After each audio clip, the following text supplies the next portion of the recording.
El día 12 de diciembre del 2018, a través de una llamada anónima al ECU 911 se reporta la presencia de un cadáver aparentemente de cóndor andino en la zona de los páramos entre los cantones de Salcedo, no, parroquias, no, cantones son, ¿no? Sí. Entre los cantones de Salcedo y Pujilí. Inmediatamente a eso, el ECU 911 da aviso a la policía, la UPMA, la Unidad de Protección del Medio Ambiente de la Policía Nacional, se comunica y coordina con el Ministerio del Ambiente, quien a su vez hace una coordinación con Diego Medina de la Clínica Planeta Vida, y él se pone en contacto con la Fundación Cóndor Andino para empezar a organizar un operativo para rescate y levantamiento del cadáver. En horas de la tarde se accede hasta el sitio, se hace el levantamiento del cadáver, se rescata el cuerpo y al llegar se confirma una presunción que teníamos, ya que de acuerdo al monitoreo satelital, el último punto registrado de una de las cóndores marcadas dentro del proyecto, la número 7 de nombre AMI, había estado sobrevolando en la zona y lastimosamente al momento de hacer el levantamiento del cadáver se confirma que era este individuo de cóndor andino marcado. A raíz de ahí, ¿qué protocolo se aplicó? Bueno, nosotros desde el inicio, desde la llamada que tuvimos del Ministerio del Ambiente, instauramos ya un protocolo forense y de criminalística como jamás se había realizado en animales, ¿no? Entonces lo que hicimos fue ir hacia la constatación primero del área de la escena del crimen, verificar si es que en torno al cadáver no existía evidencia que nosotros podamos tomar como parte del crimen como tal, que todavía en ese momento no sabíamos si era un crimen o una muerte natural, ¿no? Y posterior a eso hicimos el levantamiento del cadáver, la fijación de la evidencia y el levantamiento del cadáver posterior a eso, y el embalaje del mismo y el transporte, porque teníamos que caminar aproximadamente 1 hora desde el punto hasta donde podían llegar los vehículos, y de ahí para poder trasladarlo acá al hospital y poder hacer la necropsia. ¿Qué es lo que se encontró? Porque en el boletín se habla de un presunto envenenamiento del ave. Sí, el primero es un ave joven, es un ave que tiene 8 años, está terminando su etapa de su adulto y empezando la etapa de adulto. Entonces no es un individuo que nosotros podamos presumir que murió por viejo o que murió enfermo, pese a que no puedo descartarlo, ¿sí? O sea, es posible que haya tenido alguna enfermedad y que eso haya causado la muerte del animal, pero si nosotros vemos su estado corporal, su estado de carnes, la musculatura, todo nos indica que era un animal que aparentemente estaba saludable, estaba sano. Entonces un animal que en teoría está sano y lo encontramos muerto después de unos días, meses o semanas, pues obviamente no fue una causa natural, porque cuando uno está enfermo, pues deja de comer, empieza a perder masa muscular, empieza a perder peso y se nota, hay manifestaciones que nosotros podríamos observar en el cuerpo que pueden sugerirnos que era un animal que estaba enfermo, pero no es el caso. Entonces hay dos opciones: o es un animal que estaba envenenado, sufrió un golpe, una caída, o o fue víctima de perdigones, de ciertas municiones, lo que ha pasado ya en otros casos. Hicimos radiografías, hicimos algunas radiografías para poder determinar si es que encontrábamos algún indicio de esto, si no hay ni fracturas, ni perdigones, ni lesiones que puedan evidenciarse por medios radiológicos. Entonces después hicimos la necropsia y durante la necropsia encontramos una lesión en la parte ventral que sugiere que el animal estuvo volando y cayó, porque hay un impacto. Entonces estas son lesiones por impacto y el animal en ese momento estaba vivo todavía y tiempo después muere, pero no a consecuencia del impacto, sino a consecuencia de lo que le pasó, de el posible envenenamiento, que esa es la sospecha principal hasta el momento. Los órganos estaban intactos, no había ruptura de órganos, no había ruptura de sacos aéreos, los pulmones estaban normales, el corazón estaba normal, absolutamente todo. Entonces la sospecha primaria pues ahorita sería un envenenamiento. ¿Y qué sigue para descartar o confirmar esa teoría, esa sospecha? Bueno, como ustedes ven, es una serie de tomas de muestras que hemos realizado tanto para un estudio histopatológico como para un estudio toxicológico. El estudio histopatológico se va a realizar aquí donde el doctor Julio Julio Ortiz en la ciudad de Quito. Y posteriormente a esto viajaremos a la ciudad de Medellín a realizar el estudio toxicológico. ¿En qué tiempo se podría tener un resultado? Por la cantidad de muestras y el tiempo, yo aspiro que en el transcurso de un mes tengamos el resultado final. Entendemos que esta es la primera vez que pasa en el Ecuador, no sé si estoy mal, parece que eso dijo Daniela Kulki, la directora del MAE provincial. ¿Qué implica esto? No es la primera vez que pasa en el Ecuador. Mi nombre es Sebastián Con, director ejecutivo de la Fundación Cóndor Andino e investigador del proyecto de investigación del Cóndor Andino, en el marco del cual se marcó a esta cóndor, a la Cóndor AMI, en el año 2015, marzo de 2015, aquí en la provincia de Cotopaxi, justamente. En el Itío. En el centro de rescate y litío, sí. Pero era silvestre, ¿no? Una cóndor silvestre que le capturamos específica con permiso de las autoridades ambientales para tomar muestras genéticas, muestras de salud, de sangre, de plumas y inyectar y ponerle un microchip subcutáneo y de igual forma un rastreador satelital y bandas alares. Luego hemos venido siguiéndole a este cóndor ya por casi 4 años y los datos, un rastreador como este. Los datos satelitales nos han permitido conocer muchísimo más de la especie en el país que antes no se conocía. Ahora sabemos dónde se paran, dónde comen, dónde duermen, por dónde vuelan.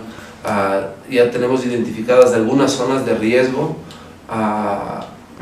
Anteriormente en nuestro proyecto le mataron a balas al cóndor Felipe, que fue el primero que se puso rastreador en el país. Eso fue no hace mucho, ¿no? Eso fue el año 2014, si no me equivoco. ¿Fue por dónde? Aquí en los páramos de la provincia de Napo, muy cerca de la provincia de Cotopaxi, pero también es una zona de riesgo, de bastante riesgo. Y es más, en varias ocasiones avisamos a las autoridades cuando nuestros cóndores entraban en esa zona, ¿no? Ahora en Ecuador ha habido otros 2 casos de envenenamientos posibles. Lamentablemente nunca posibles en los últimos, desde que comenzamos nuestro proyecto y a tomar estos datos. ¿Hace qué tiempo más o menos? El proyecto de investigación que dio vida a la Fundación Cóndor Andino comenzó en el 2012, desde ahí venimos trabajando. Ahí hay 2 casos de cóndores que fueron posible envenenamiento, pero nunca se pudo constatar con laboratorio qué veneno fue. Tal vez el doctor Ortega nos puede después hablar un poco más de esos casos. Pero eso fueron ya 2014 y máximo 2015. Uno, si no me equivoco, fue en Azuay. Ese fue otro caso de un cóndor disparado, un cóndor Arturo que se lo había monitoreado supuestamente del mismo individuo en un nido ahí cercano. Y lamentablemente le metieron bala.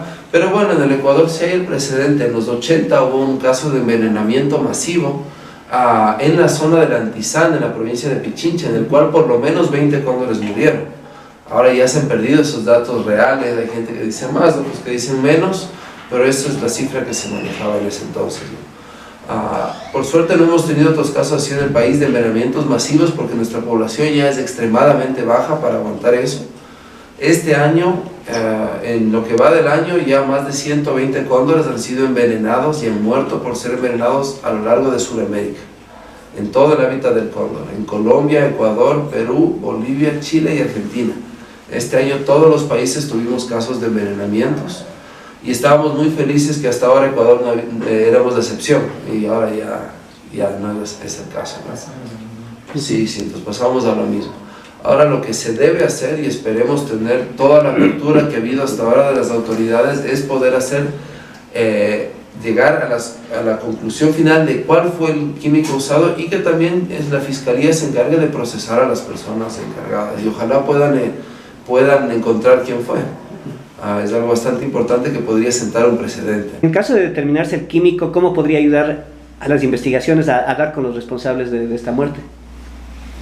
Mi nombre es Andrés Ortega, soy parte de la Fundación Cóndor Andino y docente de la Universidad UTE, de la carrera veterinaria.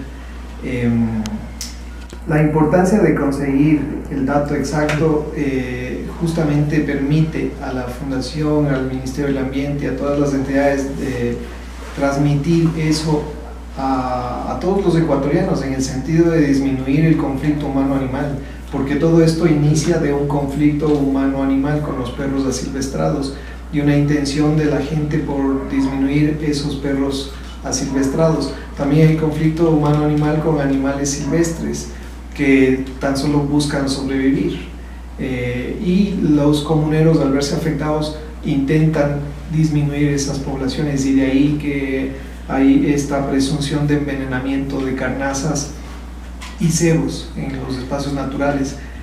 Si es que se llega a dar con el químico, se quedaría en evidencia el que las comunidades de los alrededores intentaron disminuir la población de perros asilvestrados y por qué no la población de animales silvestres, que para su visión resultan un perjuicio para ellos. Es decir, el veneno estaba dirigido no al cóndor sino a los perros, pero el ave por A o B circunstancias lo ingirió.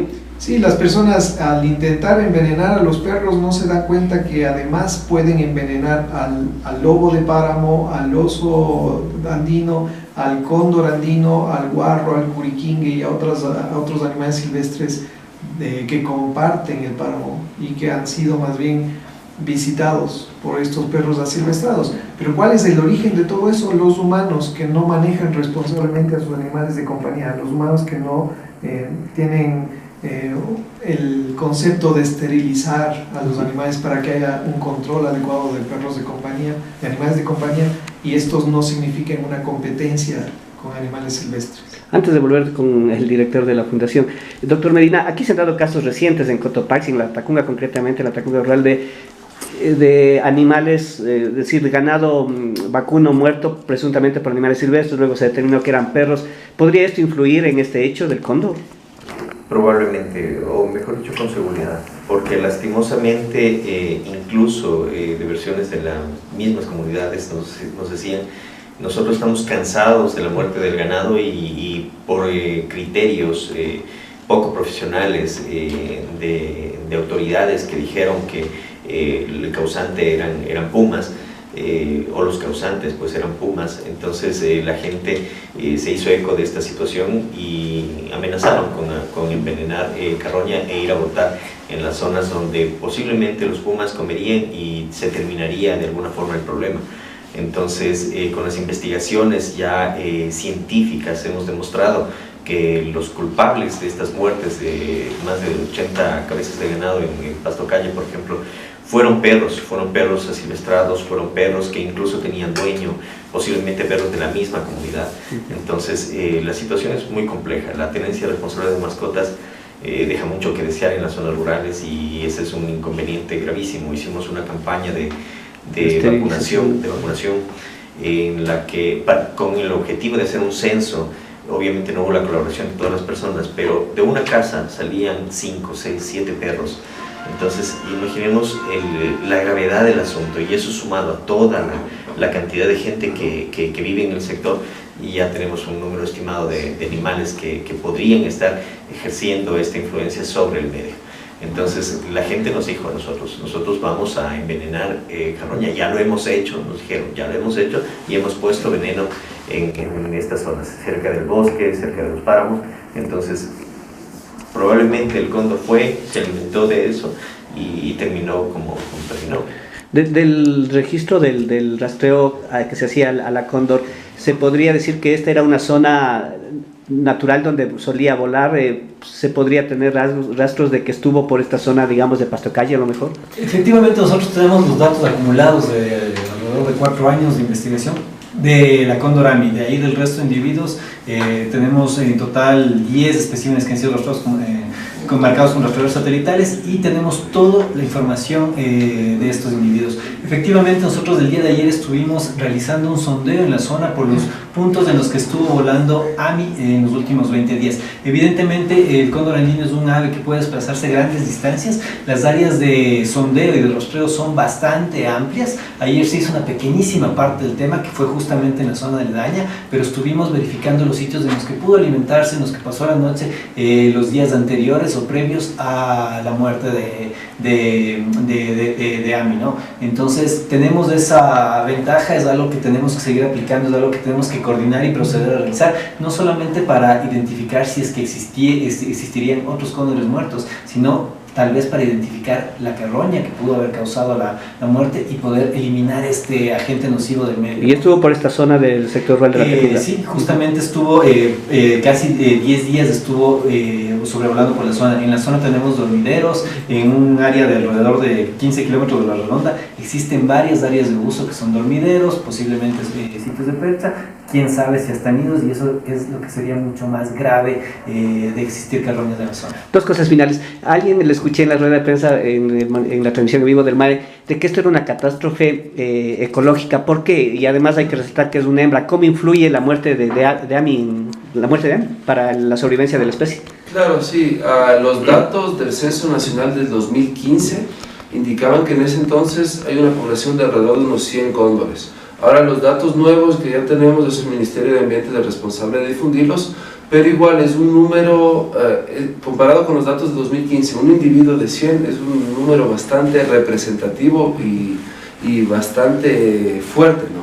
De igual forma, ella siendo hembra y siendo ya adulta en edad reproductiva, ha podido sobrevivir la etapa más riesgosa de la vida normalmente de un cóndor, que es la juventud, cuando son juveniles y después subadultos, y ahora ya siendo adulta estaba por comenzar su etapa reproductiva, que es el momento más importante, ¿no?, para poder garantizar las futuras generaciones de cóndores que están en el hábitat.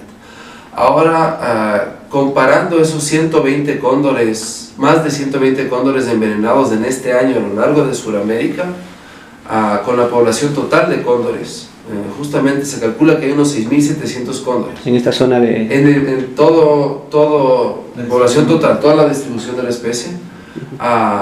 Entonces, estos 120 cóndores representan, si trasladamos eso a poblaciones humanas, representa como que se hubieran muerto 90 millones, ¿no? Sí, 90 millones en este último año, comparando con la población total mundial.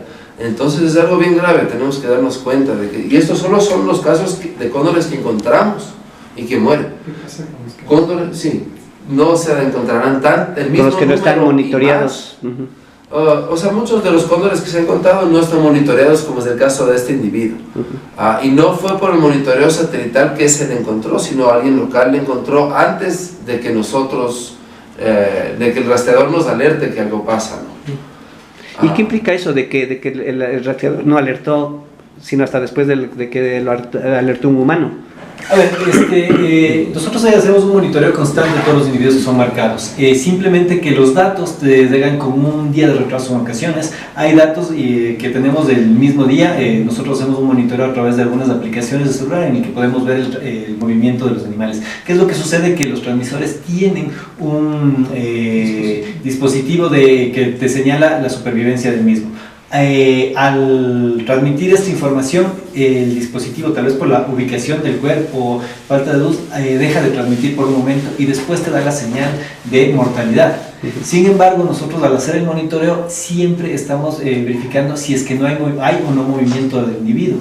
Si es que en el lapso de 2 días no hubiéramos visto más movimiento o más registros del rastreo satelital, nosotros hubiéramos iniciado un operativo para buscarlo, que es lo que sucedió con el cóndor Felipe, por ejemplo. El rastreador satelital nos dio la señal de muerte y nos ha pasado con otros individuos. Pero en este caso coincidió.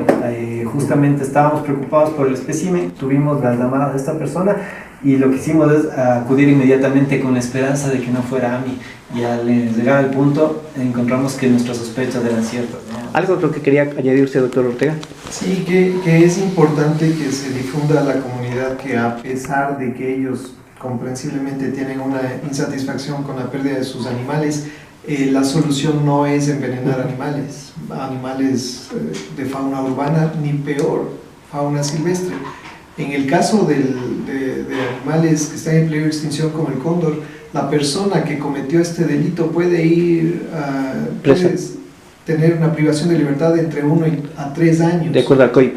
Y entonces no le conviene a esta persona, que por más insatisfacción que tenga, cometer un delito de estos que finalmente terminará con su privación de libertad.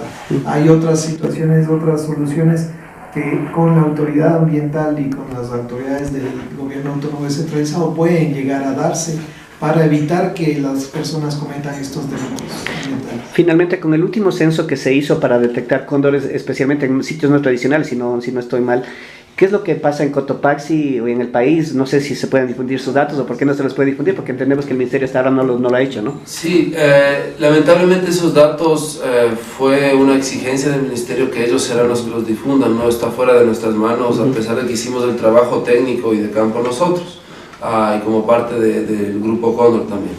Entonces, no, sí, lamentablemente esa ha sido una exigencia de ellos que tengo entendido que lo harán en los próximos. No podemos dar cifras, pero sí podemos decir que ha aumentado o ha disminuido la población. No podemos decir. No se puede decir eso ni siquiera con los datos en mano. Pero más allá de eso, es decir, ¿por qué no se puede difundir? ¿Por qué es peligroso difundir esta información?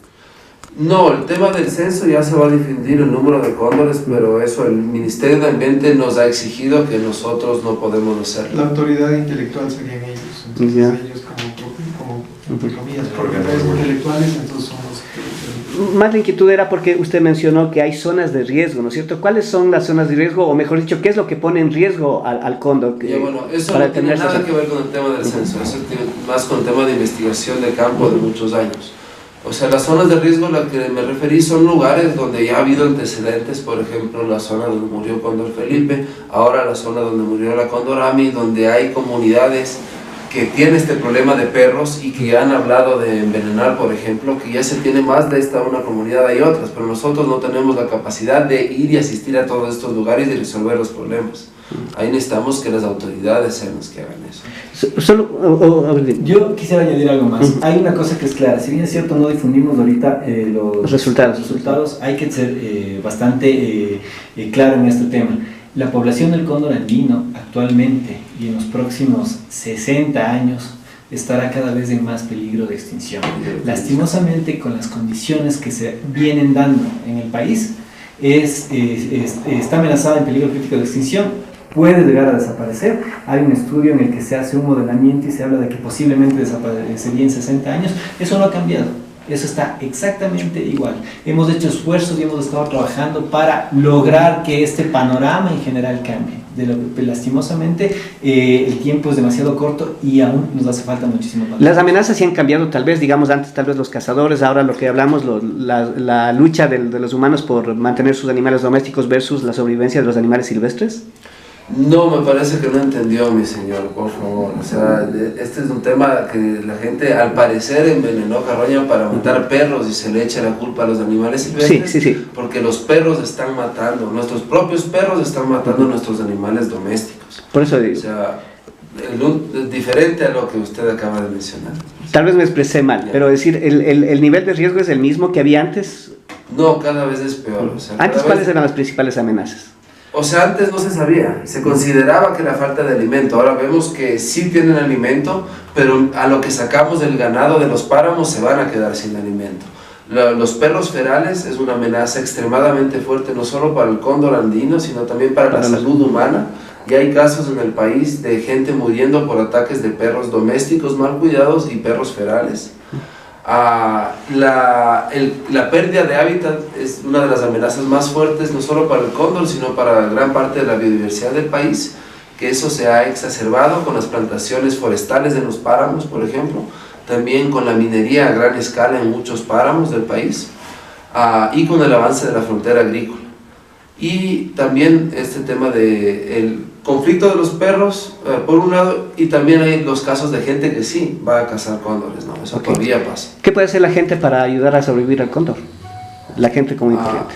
Primero, cuidando nuestras mascotas, o sea, no comprando nunca un perro, adoptando, cuidando los páramos, esterilizando las mascotas. Esterilizando los animales de compañía para que no haya una reproducción descontrolada. Compartir el mensaje de conservación, que los niños aprendan a vivir en equilibrio con los espacios naturales. ¿Por qué no pensar en controlar la reproducción humana también? Porque nosotros estamos sobrepoblando el planeta también y cada vez estamos disminuyendo más el hábitat de las especies naturales, manejando responsablemente nuestros recursos y dejando de ser tan consumistas y eliminando todos los desechos. En sí, un conjunto de... ¿Y leyes decía usted, doctor Medina?